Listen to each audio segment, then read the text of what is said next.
guys, welcome to this new video. Today we are going to talk about Kubernetes services, right? Earlier in our video, we said that Kubernetes service is actually an API resource that Kubernetes uses to expose an application in the browser. Now, there are multiple types of service such as ClusterIP, NodePort, and LoadBalancer. We are going to talk about those type of service. So let's dig more into service and to see the type of service that we have in Kubernetes. Please, if you have not subscribed yet, go ahead and subscribe. Like the video. There are many more to come. So Kubernetes service type, let's jump on it. Now, that is a Kubernetes service, right? The first Kubernetes service we are going to talk about, the ClusterIP. What is ClusterIP? Now, Kubernetes service, when in Kubernetes, you use the type ClusterIP. In Kubernetes, when you use the type ClusterIP, you are actually just making sure that your application is only visible in the cluster. Now, when your Kubernetes service is type ClusterIP, meaning that your application will be accessible only in the browser. So when you use ClusterIP, your application will only be accessible in the browser, right? Sorry, in the cluster. So Kubernetes IP service is actually that it exposes your application only in the cluster, meaning that people cannot have access to your application on the browser, but they can have access to your application actually inside the cluster.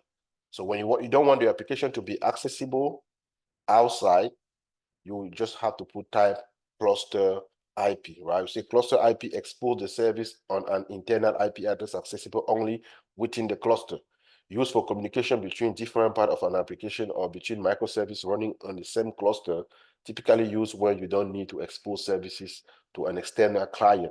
So sometimes we have, for example, ports that need to communicate. So you might have an application microservice made of multiple ports, right? And if you want those ports to communicate, they will be communicating use IP address because they are inside the same cluster, right? As long as they are inside the same cluster, they can go ahead and communicate easily. So you use cluster IP when you don't want your application to be accessible outside externally, meaning that people go on the browser, they see the application. So cluster IP only used like for like port-to-port communication, right? Port-to-port communication. So let's take an example. Let's take for like a simple example. If I have a microservice application which have a checkout port, the checkout container, which have the login container, which have the auth container, and which have the database container. If I want those containers to talk together, I can just enable the cluster IP. They will be able to talk together. Why? Because they will all be deployed inside the same cluster.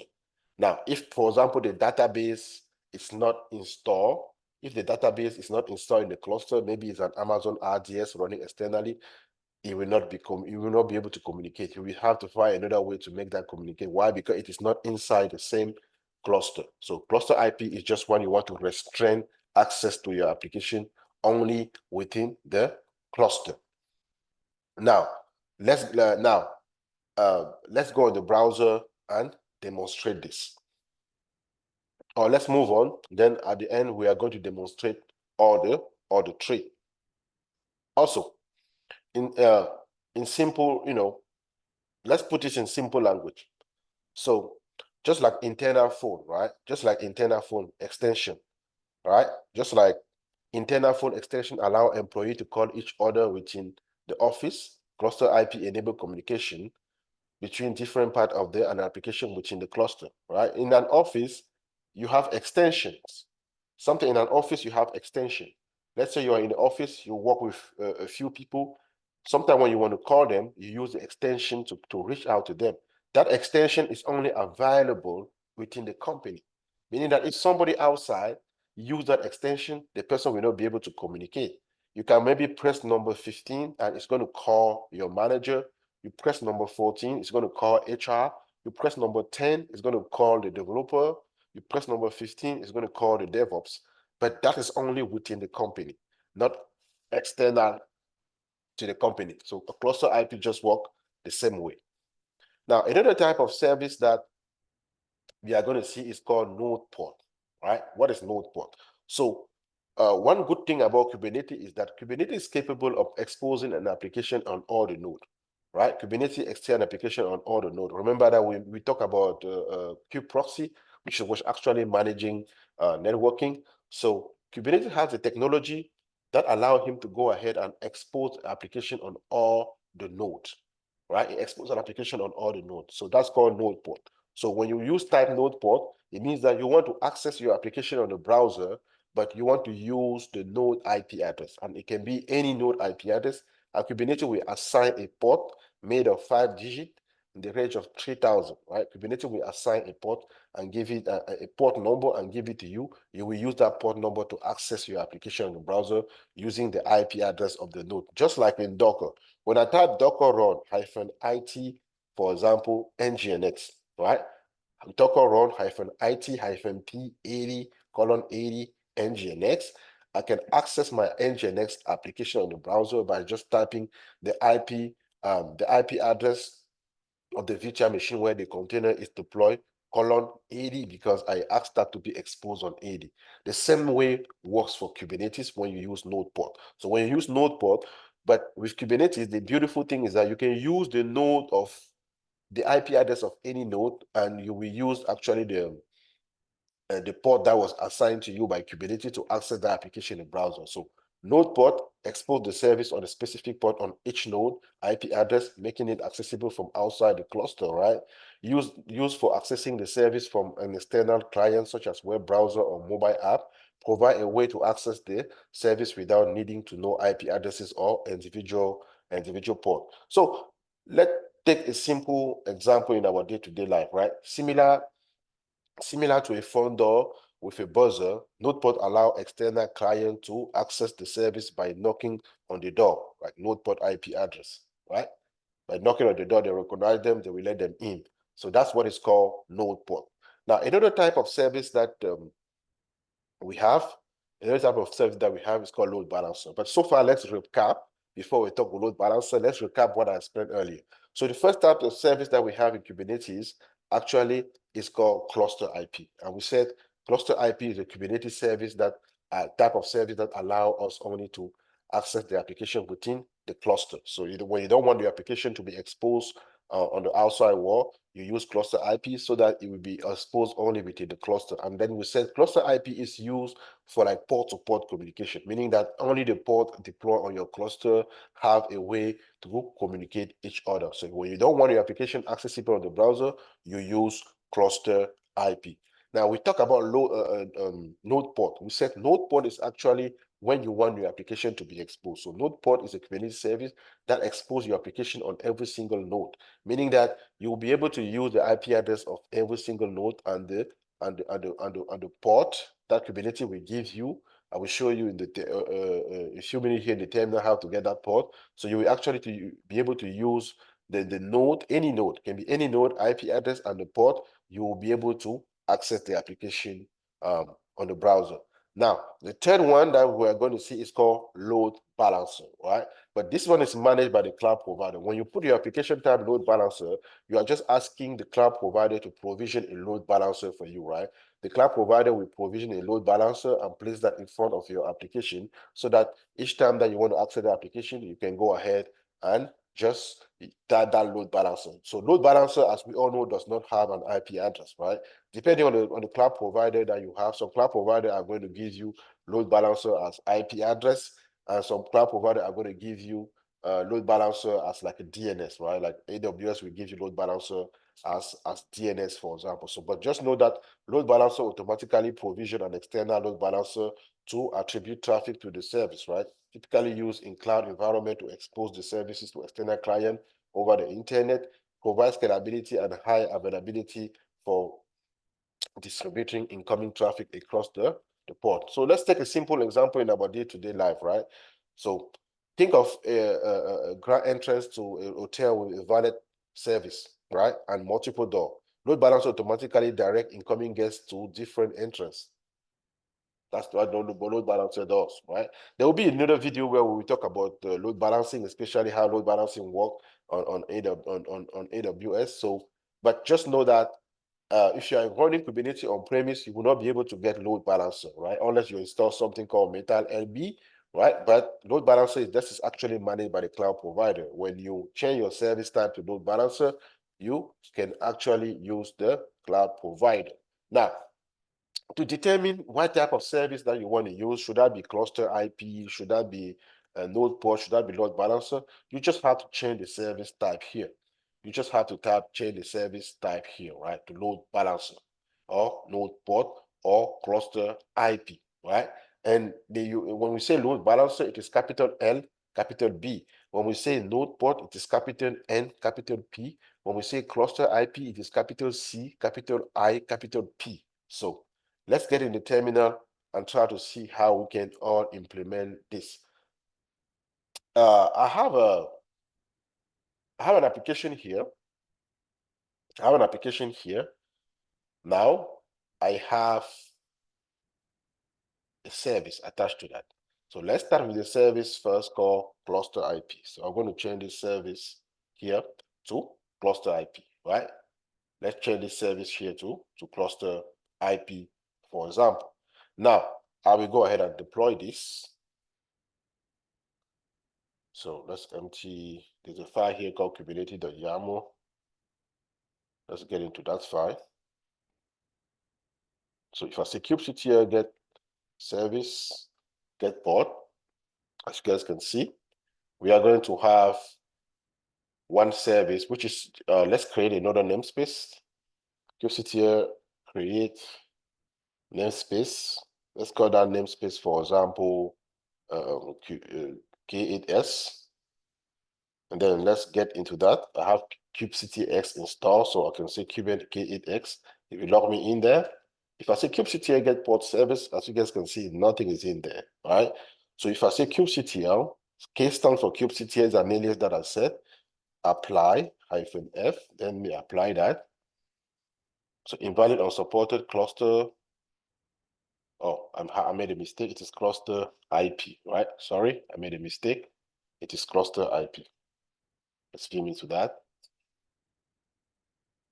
It's not cluster. It's ClusterIP. As you can see, capital C, capital I, capital P. So let's reapply. This time around, it's going to work. Now, as you can see, I created a deployment with 3 replica sets, and I created a service on that. Now, when you look at my service, the type is ClusterIP. We said earlier that when a service is type ClusterIP, you cannot actually access your application on the browser. When a service is type ClusterIP, you will not be able to access your application on the browser. If I take this, let's try all the IP address that we see here. If I take this, I go to the browser, I type this. I'm not going to see my application, right? So let's get fresh window so that you guys can see that nothing is going to happen. I can stay here for 10 years, it's not going to happen here. Now, even if I say kubectl get no -oy, if I pick the IP address of any node here, the external IP address of any node here, then I come here, I open, as you guys can still see, I still can access the application with any IP address. If I say kubectl get port -oy, let's try the port IP address. Let's pick any port IP address here. If I come here and type, still, I can access the application. Now, I can access the application within the cluster. I can access this application, for example, within the cluster. Now, let's create a simple deployment file. So if I say kubectl create, let's say deployment test, I'm going to create deployment test -image, I will say nginx. Let's create deployment test with nginx, right? Now, if I hit enter, it will create a deployment called test. So I have this deployment that I just created with one port called test, and the port is running. Now, let's try to see how we can access this application here, right? Let's try to see if we can curl this application here and actually access that, right? So what I'm going to do is that I'm going to come down there. So I'm kubectl get service here. It gave me that ClusterIP address. So I will say kubectl exec -it, and I will pass this, then I will say bash, it will take me in, right? Let's copy this IP address here. Now, let's see if I have curl. Okay, if I say curl, I pass this. As you guys can see, I have a response, right? When I say curl, I have a response. I curl the cluster IP, I have a response. But if I go on the browser and punch the same cluster IP, I will not have a response. Or in the cluster, if I punch the same cluster IP, so let me open another terminal, for example, right? I am here in another terminal. If I say curl, right? If I say curl and pass this, I have no response here. Why? Because I am not in the cluster. I am not inside the cluster. So I have to be inside the cluster for this to work. So if I curl, it works. As you guys can see, welcome to NGNX here. This is the title and everything. So it's working. Why? Because I am in the cluster, right? If I say kubectl get port, I have it here. But if I say curl here, it will not work because I am here in my terminal and not in the cluster. Right? I am in my terminal, not in the cluster. So for my curl to work, I need to be inside one of these ports. I need to be inside any port in my cluster, then I will be able to curl. So that is what cluster IP is handy when you don't want your application to be exposed to the external world. When you only want your application accessible port-to-port communication, I was inside this port. I was able to curl the application running on this one. I can even get also inside here. I'll be able to curl anything going on here. So that's why how cluster IP work. Now let's try to change. Let's try to change our port to NodePort. Let's put NodePort there and see So capital N, Node, capital P, NodePort, right? I will change the service type. So I'm going to deploy this kubectl apply -f. Then we are going to apply this. If I say kubectl get port, still have the same number of port. The kubectl get service, we still have that. But notice something right now is that I still have the cluster IP.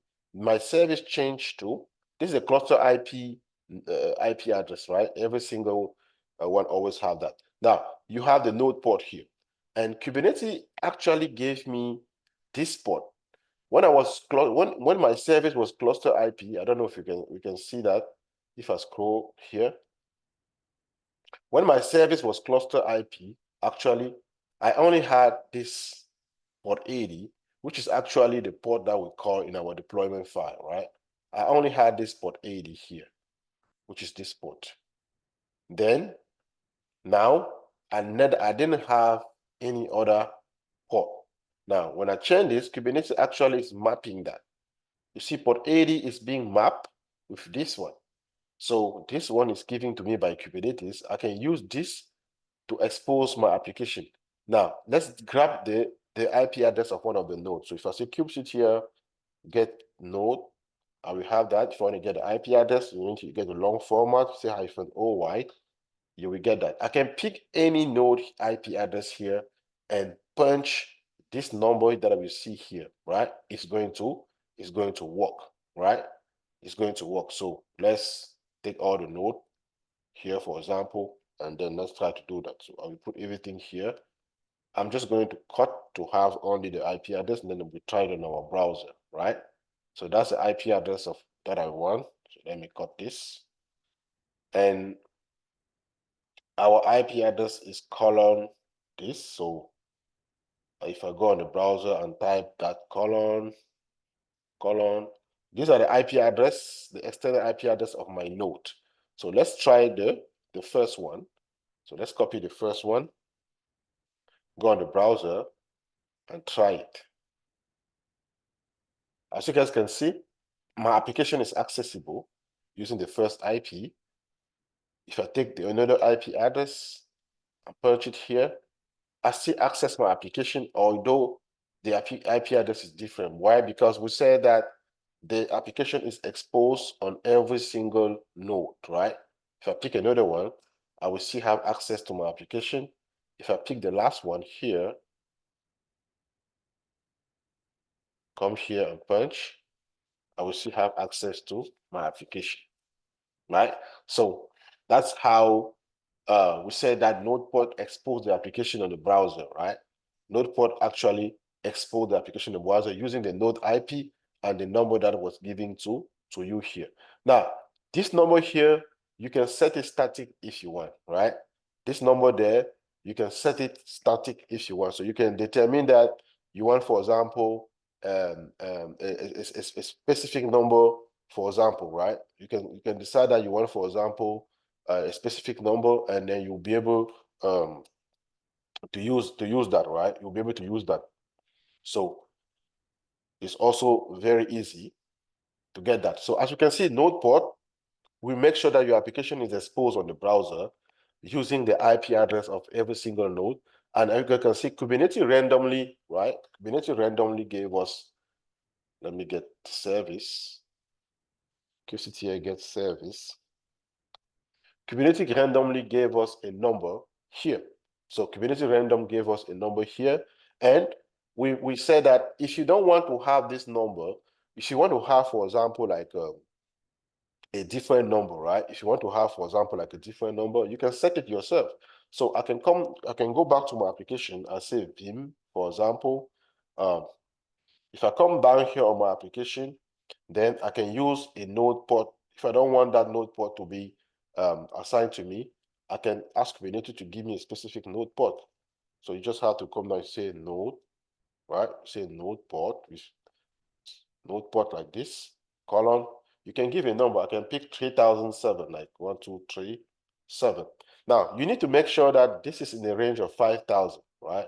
Of 3,000. And sorry, this is in the range of 3,000 and have 5 digits. So you have to start with 3 and it has to have 5 digits. I can see here, I have 5 digits. So if I now go and apply this, oops.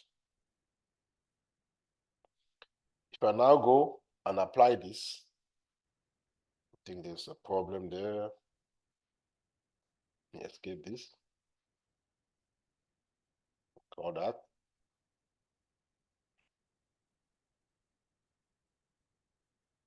Set that NodePort.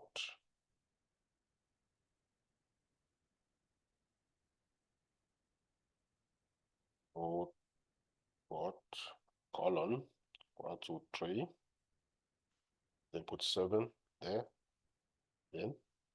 So for kubectl apply -8, it's going to modify that NodePort number. Now, if I say kubectl get port, still have that. kubectl get service.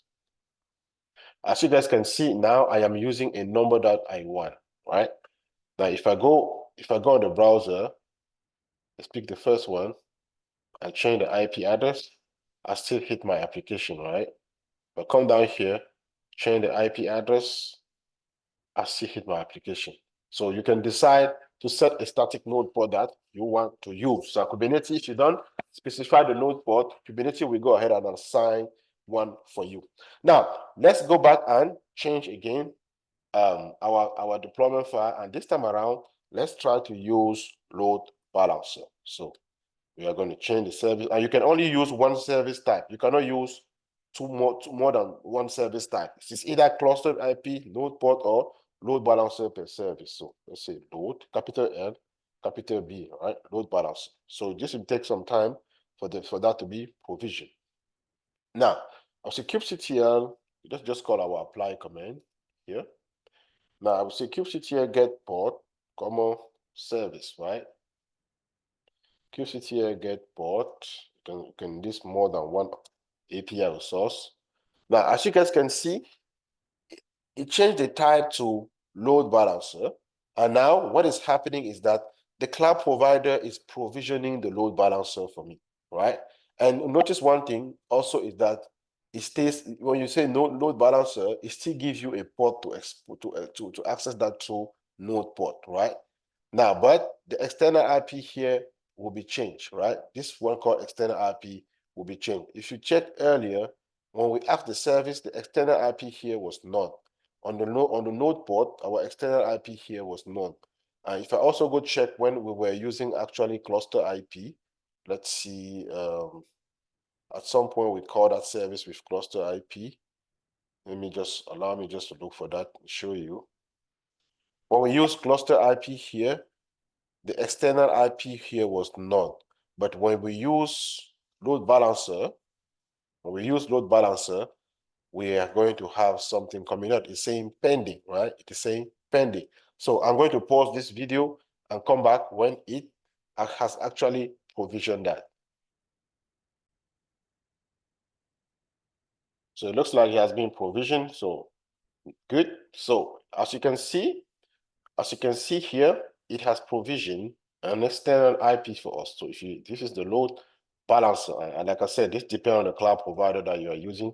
AWS will give you a long DNS. So if I take this IP address, I punch it on the browser, on any browser, I will still see the application. So let's pick another browser, punch it here.